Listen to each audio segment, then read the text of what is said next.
Hello and welcome to the next session. In this session, we're going to talk about some of the basic Cypress command and we will start writing our first test case using Cypress. So here I am on the default page talks.cypress.io. It will redirect you to this page. And to check all the commands, you can go to API. Here you will see all these commands under command section. The very first command I'll check is visit. Now, what is the purpose of the visit command? It visits a remote URL. Okay, so best practice is also mentioned that we recommend setting a base URL in your configuration file. So we'll look into this also, but the command is cy.visit. Its syntax is you can pass cy.visit URL and URL with some options. Okay, and here some examples are given. You can put this forward slash. When you put forward slash, then you need to define the base URL in your configuration file. If you already have defined a base URL, then you can navigate to any of its further pages by just passing the file name or the HTML file name. And then you can directly pass the URL as well. Okay, and then you can pass it in form of an options or a JSON where you can define that what is the URL, what is the method. So these are some syntax are given and then explanation about all the objects are given. So always first check the documentation that will help you in understanding the syntax. Then let's say I go back to Visual Studio Code and in here we have created this. So I'll keep this as is for you and I'll create a new file and let's say I call it I'm going to work with a website called QA Tech Hub. So I'll just say qatechhub.spec.js. Or let's say in QA Tech Hub, I'm going to work with a form. So I'll say qatechhub_form.spec.js. Okay. Now, what is this website? You can just go to test.qatechhub.com. I'll share the link in the resource section. You can get from there. And in here, some of the different elements are added just for your practice. So one of them is form element.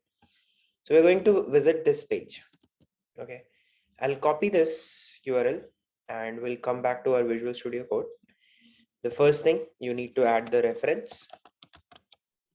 I'll keep covering these topic again so that you get used to of writing this command. It's very important. This is the very first command. Then we need to add the describe to add the test case, rather test suite. So let's say form element test suite. Okay. And then you need to call a callback function. So the different ways I showed you. Okay, and I'm passing it as an arrow function.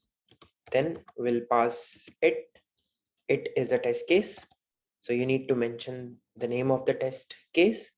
So the name of the test case, let's say I put is form fill, right? Simple form fill with correct values, something like this. Okay, and then you need to pass the callback function. So again, I'm passing the arrow function. Now in here, the very first command, as I said, will be the visit command. Okay, and in visit command, either you can use the single quotes or double quotes. Both works fine. Give the URL. No semicolon is required at the end. So next thing what I can do is say, let's say I get the title of the page. To get the title of the page, we have a command called cy.title. You can again check by just doing a control F and say title. So this is the command.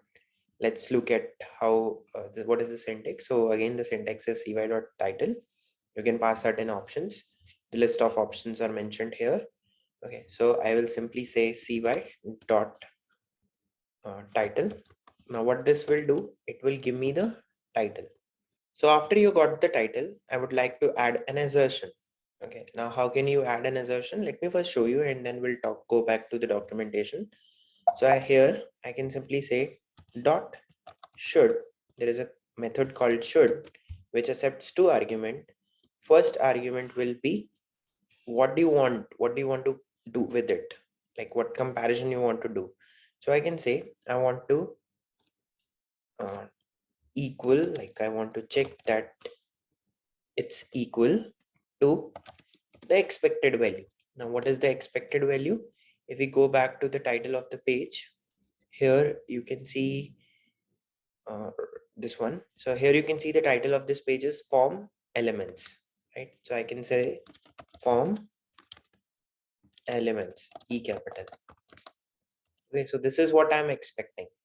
So this will give me the title, and then I'm chaining another method called should. This should, whatever you pass the condition inside using these two arguments, like the first argument is equal, second argument is form elements. That means this title should equal form elements. This is how you will read. Okay, now you can go to just Google assertions in Cypress. You'll reach here, and in here, what Cypress do is it uses the chai assertions. Okay, you can read chai assertions here, or it has some BDD assertion like this you can use. These all are the different examples given using a command called expect. So expect we'll see later. But if I'll come to bottom, Cypress also has some inbuilt assertions. Okay, like here it is. So example is given, some common assertions. So here is the list of common element assertion. Notice how we use these assertion with should method. So whatever is your method on which you want to apply, you can call simply dot should. The only thing is this should be a Cypress object. Okay, so I'm saying this should, and then you put a condition. And how will you get condition?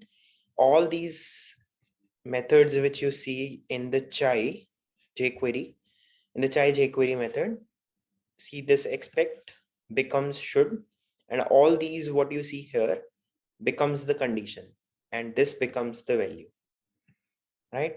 So if let's say I want to say to have ID equal to this, so to have dot ID will become the argument, and this foo will become the value. Okay, so here I'm saying cy dot title dot should equal form elements. This is the basic of assertion. We'll talk more and more about it as and when we'll progress. So we are done writing a very simple command where we are like a very simple test where we are navigating to a page, and then we are verifying the title of the page that it should be equal to form elements. Okay, let's run it. So first you need to save the file. You can press Control C, Control S or Command S if you are on a Mac. Okay, then go to your test runner. Okay, here your test is. Okay, since we executed earlier, it only shows this one executed. So I'll just simply say stop, and then I'll just double click on this QA tech hub underscore form dot spec dot js.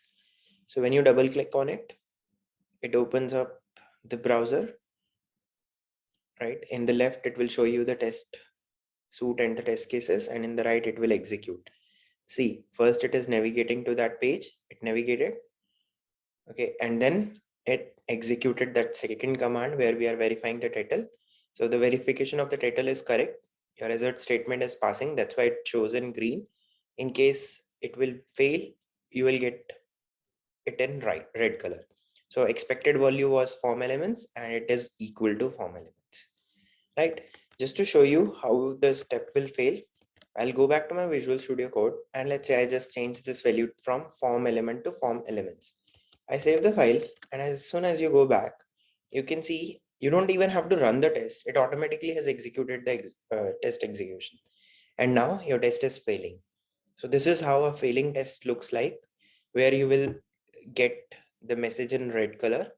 Okay, so it's saying that this statement, assert statement, has failed, and the message you're getting is assertion error, right? So yeah, that's how you will execute the test. So for now, we have seen or written our first test case where we are just navigating to a page and then verifying the title. In the next task or in the next session, we are going to interact with all these form elements you see here, like these text boxes, there's radio buttons or the check boxes, these drop downs, buttons and all. Thank you.